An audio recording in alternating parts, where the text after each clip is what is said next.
Would you take this heart and make it whole again? Though the mountains may be moved into the sea, though the ground beneath might crumble and give way, I can hear my Father singing over me. It's gonna be okay. It's gonna be okay. I've blamed myself, and if I'm honest, maybe I've blamed you too.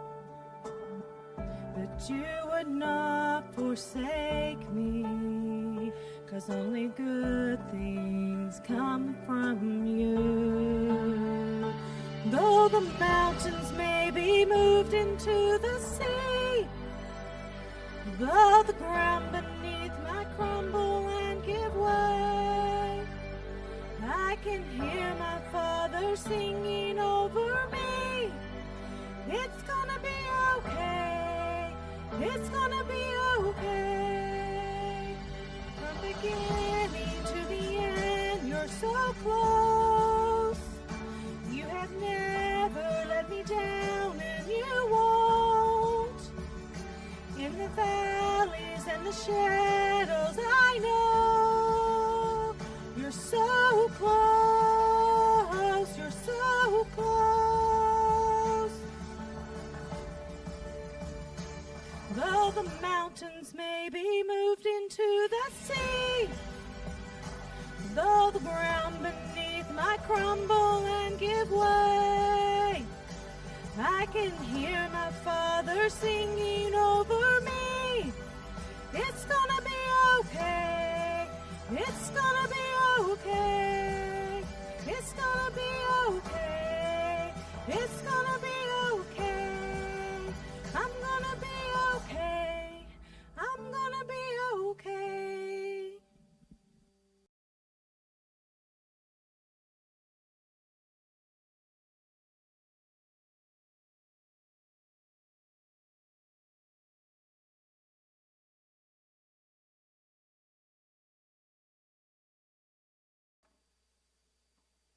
Good morning. It's great to see each and every one of you this morning.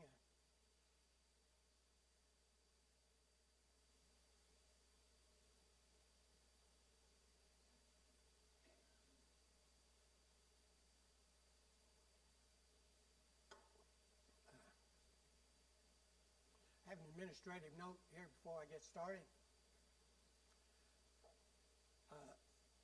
Last Sunday I misspoke while I was talking about the Pharisees and how they knew the rules of their faith, and I said they loved the scriptures and they studied the Quran. They didn't study the Quran.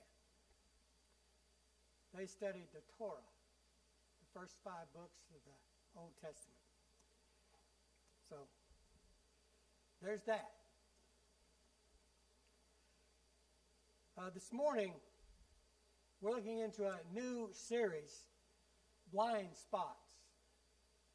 These are blind spots in our lives, like cold and hot anger, we talked about last Sunday, pride, fear, discouragement, frustration, anxiety, and this morning, we're going to talk about blind anger.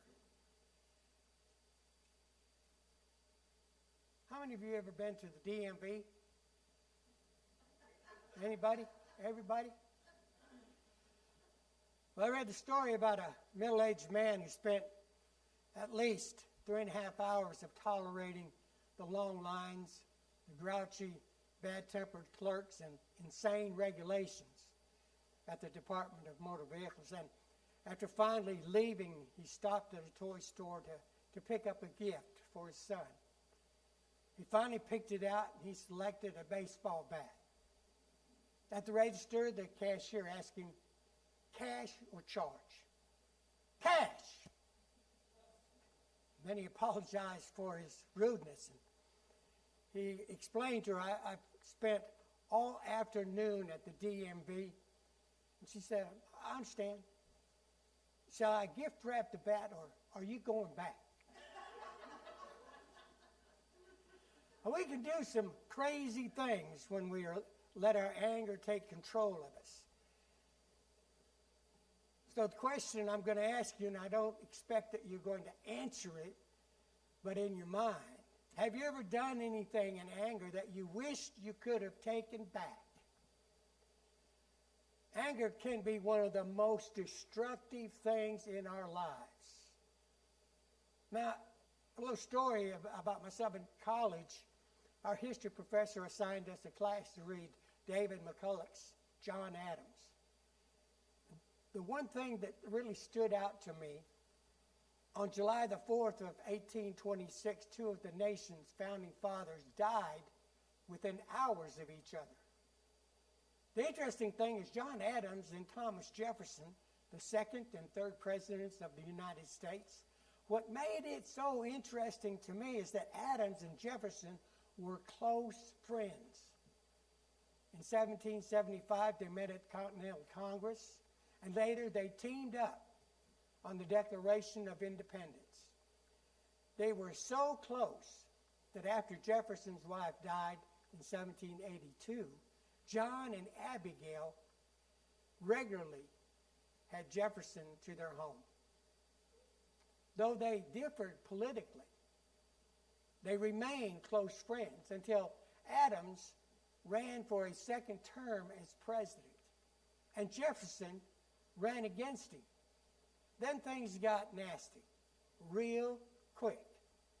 Jefferson won, but the campaign was so filled with insults and personal attacks that they both became angry with each other, and Adams was so bitter, so angry, he left town before the inauguration ceremony. From that point on, the two became bitter rivals who refused to speak to each other for the next 12 years. Both of them felt justified in their animosity of the other. But then a few years later, one of Jefferson's neighbors visited Adams in Massachusetts and told that Adams said, "I always loved Jefferson and still love him." When Jefferson heard it, he wrote, "This is enough for me. I only needed the knowledge to revive towards him all the affections of the most cordial moments of our lives." And they began to write to each other. And when they died as close friends again. Now, anger destroys stuff. It destroys friendships. It destroys marriages. It destroys families and even nations. That's what happened in the life of the first king of Israel, King Saul. Saul was a man whose anger destroyed his family and his own life. And in the scriptures this morning, we'll read that Saul nearly kills his son in a fit of rage. In 1 Samuel 20, beginning with verse 30, King Saul says to Jonathan, Saul's anger flared up at Jonathan, and he said to him, "You son of a perverse and rebellious woman, don't I know that you have sided with the son of Jesse to your own shame and to the shame of the mother who bore you?" In verse 31, "As long as the son of Jesse lives on this earth, neither you nor your kingdom will be established. Now send and bring him to me, for he must die." Verse 32, "Why should he be put to death? What has he done?" Jonathan asked his father. Verse 33, "But Saul hurled his spear at him to kill him. Then Jonathan knew that his father intended to kill David." He almost killed his own son because of his anger. And that's not the only time that Saul lost his temper. There were several times Saul tried to kill David, even chasing David across the wilderness to kill him. And because the priests at the tabernacle helped David as he fled, Saul destroyed the city where the priests lived. 1 Samuel 22 and 19, he also put to the sword Nob, the town of the priests, with its men and women, its children and infants, and its cattle, donkeys, and sheep. Now it's obvious Saul was not a very nice guy. And it was his anger that made him what he was. The thing was, Saul felt justified in his anger. He felt he had a right to do his rage. And the focus on his anger was David. And the fact that David was a better man than Saul. And Saul knew it. David was a skilled singer, a skilled musician. He was a great warrior that David had fought and defeated the giant King Saul was afraid to face. And we're told that in 1 Samuel 18, 6 and 9, when the men were returning home after David had killed the Philistines, the women came out from all the towns of Israel to meet King Saul with singing and dancing, with joyful songs and tambourines and lutes. In verse 7, as they danced, they sang, Saul has slain his thousands, and David his 10,000s, tens of thousands. In verse 8, Saul was very angry. This refrain galled him. They have credited David with tens of thousands, he thought, but me with only thousands. What more can he get but the kingdom? And from that time on, Saul kept a jealous eye on David.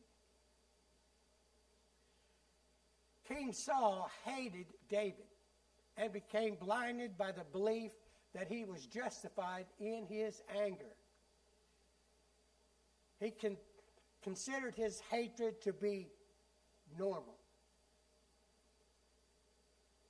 I was reading an article about a preacher who was counseling a man who had problems. The man was divorced. His children didn't like him, didn't like being around him, and his life was falling apart. As the preacher talked with the man, he realized what the problem was. He told the man, the problem is you are an angry man. And the man said, no, I'm not. But because the preacher insisted that he was, the man went to two more counselors who told him the same thing. He was an angry man. His features were hard. His voice was harsh. And you could feel the anger in everything that he said. And yet, he was blind to his anger. And it was destroying him. The Bible tells us in Proverbs 16 and 32, better a patient man than a warrior, a man who controls his temper than one who takes a city. Proverbs 25 and 28, like a city whose walls are broken down is a man who lacks self-control. Proverbs 29, a fool gives full vent to his anger, but a wise man keeps himself under control. In James 1st chapter, verse 20, for a man's anger does not bring about the righteous life that God desires. Uncontrolled, life-dominating anger will destroy us. It will destroy our friendships. It will destroy our marriages. It will destroy our families. Everything that we touch. So God says, don't do that. In Ephesians 4, verse 30, and do not grieve the Holy Spirit of God with whom you were sealed for the day of redemption. Verse 31, get rid of all bitterness, rage, and anger, brawling and slander, along with every form of malice. And verse 32, be kind and compassionate to one another, forgiving each other, just as Christ forgave you. So, if we want to please God, we need to avoid being taken over by anger. The question is, how do we do that? How do we keep anger from taking over? Well, I think the first thing we need to recognize that allowing anger to control us, it's dangerous. Have you ever lost your temper? I have. I've lost it more than I want to admit. But have you? That leads us to the second way that we can avoid letting anger take over our lives, and that is to control our temper. And that we need to decide to control our temper. We can say, I can control it, but we got to know that we can control it. Proverbs 29:11, a fool gives full vent to his anger, but a wise man keeps himself under control. Now, you can believe this or not, but you can control your temper. There's a story of Cain and Abel. Cain was angry because God accepted Abel's sacrifice, but not his. He was hopping mad. He moped around about the injustice for a long, long time. And we're told that Cain was very angry, and his face fell. So God paid Cain a little visit. And he said to Cain, why are you angry? And why has your face fallen? If you do well, will you not be accepted? And if you do not do well, sin is crouching at your door.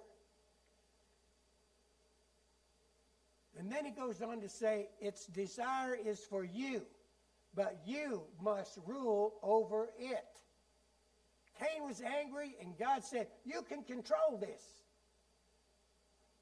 You can master your emotions. We can control our tempers. We've just got to decide that it's not worth the cost of letting go. Letting our anger control us is just not worth the price. Now, there's an interesting passage in Ephesians, the 4th chapter, verse 26. It says, be angry and do not sin. Do not let the sun go down on your anger. So, what's this verse talking about? You can be mad at some things, but you can only allow yourself to be mad until the sun goes down. You've got that long to get your temper under control. And it's okay. You can be angry about some things. Just don't sin. Don't curse. Don't insult people. And for sure, don't hit anything or break something. You've got until the sun goes down to get your act together. And we need to understand that an uncontrolled temper is dangerous. And we need to recognize we can control our tempers. And lastly, we need to refuse to accept the delusion of a justified rage. We need to refuse to believe that we have the right to be angry about whatever it is that got us angry. Now, that's what kind of king Saul was. That's why he got in so much trouble. He felt justified in being angry at David. And that's what got Cain into trouble. He felt justified in being angry at his brother. Both men felt justified, and both paid the price. Now, I've got one last thought. King Saul lost his temper because he had forgotten God. He didn't trust God to take care of what was wrong in his life. He felt powerless. He felt vulnerable because he felt threatened by David. But never once did Saul ask God to help him. Never once did he believe like someone who believed God would fix his problems. And there was a time before this where Saul had turned away from God. And he decided that he could fix his own problems. That he didn't really need God or God's help. But without God, he ended up feeling trapped by conditions he could not control. And he didn't like it. So he strikes out at David and Jonathan and the priests at Nob. And anyone who got in his way felt his wrath. While we may not be as nasty as Saul when we get angry, but when we try to fix things our way, we end up being frustrated. We continue to be angry. And we can end up feeling worse and worse. And we might end up saying things and doing things we will regret. The man Saul hated wasn't like that. David looked to God for his help. When David was running from King Saul, he wrote in Psalms 31, beginning with verse 1, "In you, Lord, O Lord, I have taken refuge. Let me never be put to shame. Deliver me in your righteousness." Verse 2, "Turn your ear to me. Come quickly to my rescue. Be my rock of refuge, a strong fortress to save me." Verse 3, "Since you are my rock and my fortress, for the sake of your name, lead and guide me. Free me from the trap that is set for me, for you are my refuge. Into your hands I commit my spirit. Redeem me, O Lord, the God of truth." Because David trusted in God, he never, ever hated Saul. He had the opportunity to embarrass and to even kill Saul, but he refused to do it because he trusted God to solve his problems. And the difference for David was he looked to God for his help and for his light. Isaiah 59:9 says, "So justice is far from us, and righteousness does not reach us. We look for light, but all is darkness, for brightness, but we walk in deep shadows." Without God, everything appears dark, hopeless, and empty. But it doesn't have to be that way. John 8:12 says, when Jesus spoke again to the people, he said, "I am the light of the world. Whoever follows me will never walk in darkness, but will have the light of life." Here's the bottom line up front. When life gets dark, when life gets hopeless, and when it's empty, Jesus is our light to guide us out of that darkness. Romans 8:28, "And we know that in all things God works for the good of those who love him, who have been called according to his purpose." The next question this morning is, do you believe that? Are you willing to trust God to guide and protect you? Now, there is no doubt that we live in a broken world where a lot of things that upset us and even terrify us, worry us. But Jesus tells us that he has overcome the world, and he will be our light in this dark world, to light our path and to lead us where we need to go. Amen. Please stand.